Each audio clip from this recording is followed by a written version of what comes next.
لیکن root cause کو جب تک آپ نہیں پکڑیں گے تو آپ مسئلے کو حل کیسے کریں گے؟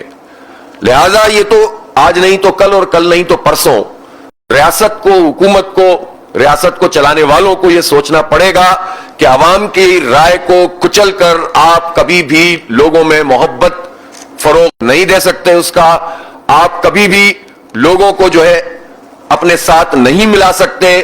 یہ بعد اور یہ دوری بڑھتی چلی جائے گی اور اتنی بڑھ جائے گی کہ پھر حالات کسی سے سنبھالے نہیں جائیں گے، جس کی یہ جھلکیاں نظر آ رہی ہیں آزاد جموں و کشمیر میں. آپ ووٹ ڈالیں کسی کو، فارم 45 پہ فارم بھی اکٹھے کر لیں، اس سے پہلے مہم بھی چلائیں، اور ایک افسر بیوروکریسی کے دوسرے افسر سے کہے کہ حکم آ گیا ہے نمبر 1 صفر بڑھا دو یا اس کے پیچھے 1 لگا دو، تو 10,000 1 لاکھ بن جائیں. اور اس کے بعد وہ ساری محنت، ساری کوشش، ساری مہم، سارا وسائل جو لوگ لگاتے ہیں وہ ایک طرف رہ گئے، اور جو الیکشن کمیشن کی طرف سے نومینیٹڈ ایک افسر ہے وہ ایک طرف ہو گیا، اور اس کو جس افسر نے فون کیا جو 3 سال کے لیے اپوائنٹ کیا جاتا ہے وہ سب سے بڑا بادشاہ بن گیا، وہ شہنشاہ بن گیا. اور کیا یہ لوگوں کو پتہ نہیں ہے کہ پاکستان سمیت ایک ایک سیٹ کے کتنے کتنے کروڑ لگے تھے؟ 2024 میں بھی ہوتا ہوا ہے اور آزاد کشمیر میں بھی یہی سب کچھ ہوتا ہے. تو یہ تو نہیں ہو سکتا کہ ہم چند لوگوں کے ہاتھ میں پورے ملک کی تقدیر دے دیں. اس کو تو درست کرنا پڑے گا، اس کی تو اصلاح کرنی پڑے گی.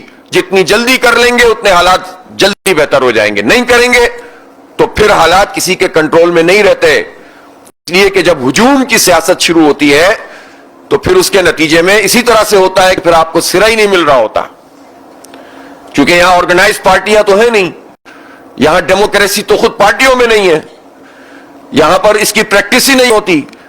اسٹوڈنٹس یونین کے الیکشن نہیں ہوتے، لوکل باڈیز کے الیکشن کوئی کرانا نہیں چاہتا، اختیارات نچلی سطح پر منتقل نہیں ہوتے. تو پھر اس کے بعد پھر ہجومی بیدار ہوتے ہیں اور پھر وہ ہجوم کہیں بھی جا سکتے ہیں.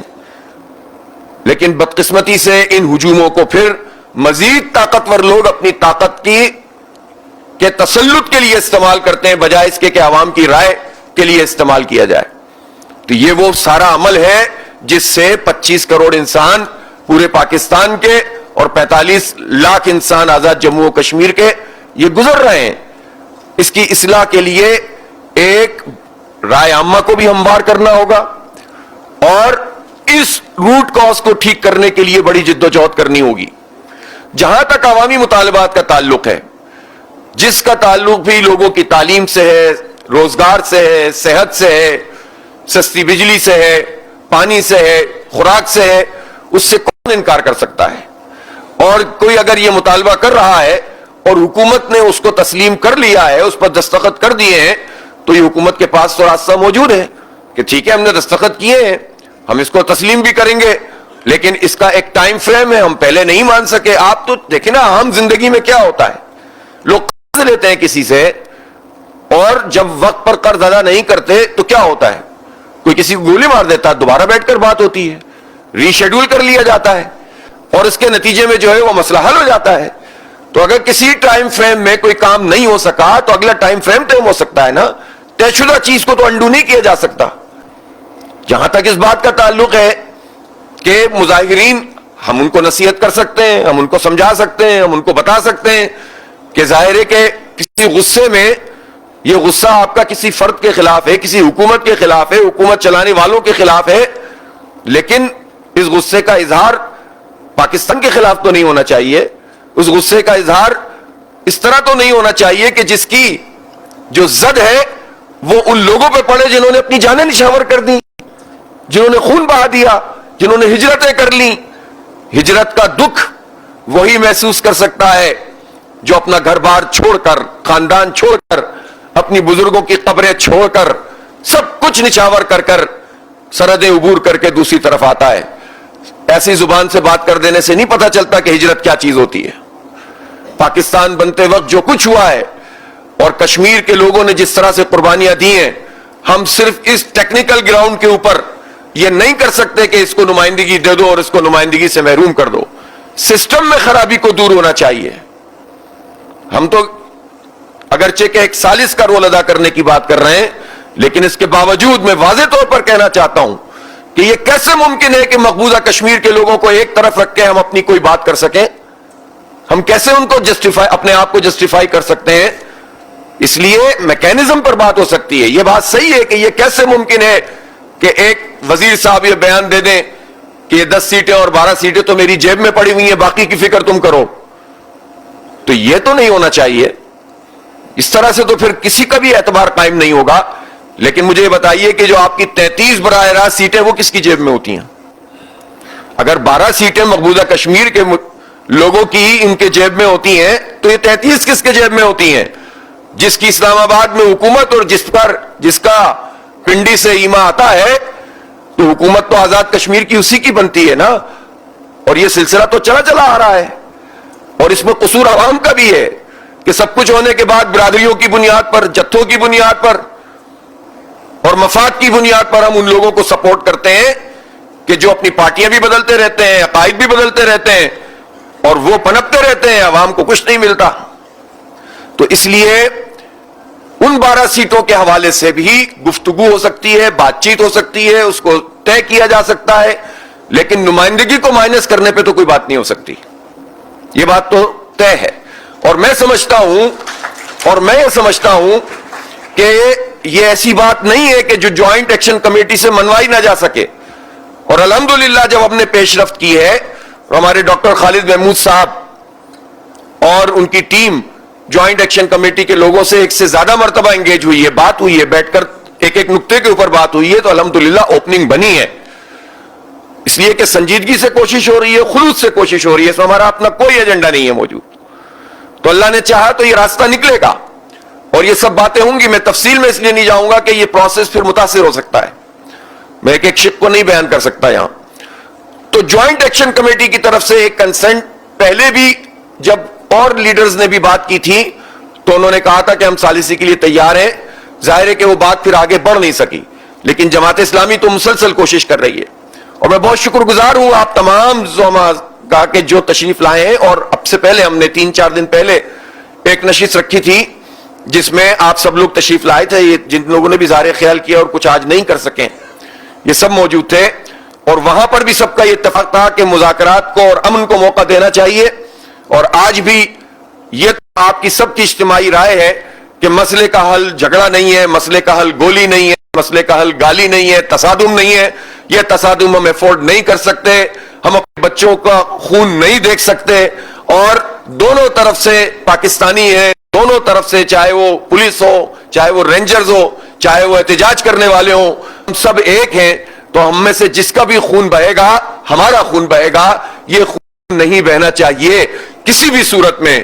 جو ہو گیا ہے اس کے لیے بھی راستہ نکل سکتا ہے، اس کے لیے بھی کوئی بات ہو سکتی ہے کہ اس کا کیا میکینزم ہوگا کہ کس طرح سے ان سب چیزوں کو ایڈریس کریں. لیکن اب جس چیز پر ہمارا کامل اتفاق ہے وہ یہ ہے کہ اب تصادم یا ایکشن اس کی ضرورت نہیں ہے اور کچھ بھی نہیں ہوتا. میں حکومت سے یہ کہنا چاہتا ہوں، ریاستی اداروں سے یہ کہنا چاہتا ہوں کہ اس سے کچھ نہیں ہوتا کہ وہ اگر جتھا ہیں، وہ اگر احتجاج کر رہے ہیں تو حکومتی ریٹ جو ہے وہ ختم ہو جائے گی اور حکومت کا معاملہ خراب ہو جائے گا.